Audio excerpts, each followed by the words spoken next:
Hello, everyone. Welcome back to the Simple Solutions series on creating rules in Outlook. This episode is going to be a little bit longer than the previous two, just because we're going to delve a little bit further into what you can do with rules. In the previous two emails, the first one just showing you where to go to access the rules. The second episode was basically just showing you how to create a rule based on an email that's already in your inbox. Today, we're going to create one or two rules based on nothing. We're just going to create them based on what we want future emails to be sorted by. So as you can see, there's no email to base anything off of. And I'm going to go up here to manage rules and alerts. Now you still have the option to access this even if there are emails, but for today I just took the emails off. And we're going to go ahead and go to new rule, and we're going to talk about some of these options. Now before, we were basing it off of an email, so it kind of filled in some of this information. For example, move messages from someone to a folder was filled in with who the email was from initially. In this instance, this would be if we weren't working off a particular email but did want to create the rule, we can go ahead and do so. Now, it gives you some of the main options that people utilize as far as rules in Outlook.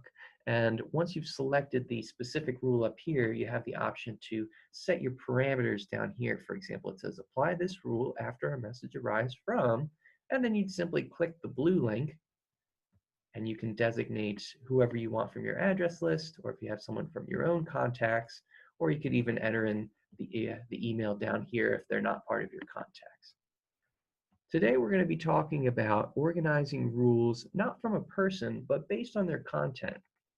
So as you can see here, this option is to move messages with specific words in the subject line to a folder. So you know how emails have the subject lines, kind of the title of the email? This will look for specific words and allow you to move emails that have those words in the subject line to a particular folder. So once again, after you've selected the main action up here, we come down to specific words. And I'm just going to go ahead and type in, let's say I want to add the word pizza. And so anything now with a subject line that contains the word pizza will be sorted where I designate. So I'm going to hit OK.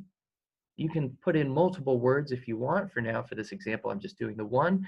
And you want to move it to the specified folder. I'm going to go ahead and click on that. And that will allow me to designate the folder. I don't really want it in any of these, so I'm going to create a new one. And that folder's name will be pizza. And you can see it over here. I'm going to hit OK. And now we apply this rule after a message arrives with pizza in the subject, move it to the pizza folder. And at that point, the rule will stop. So I'm going to go ahead and finish. I now have a pizza rule. I'm going to hit OK. And from this point on, anytime I receive an email with the word pizza in the subject line, it'll automatically be routed to that folder.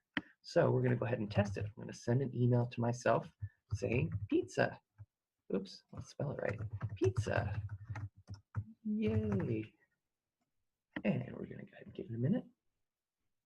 And as you can see, the pizza email has been routed away from the inbox into the specific pizza folder, but it still shows you that it's an unread email, so you won't miss it. Pizza, yay! And for now, I'm going to go ahead and delete that. And just a reminder, when you've decided that you no longer want that rule to apply, simply go up here to Rules, Manage Rules and Alerts, find the pizza rule, and hit delete.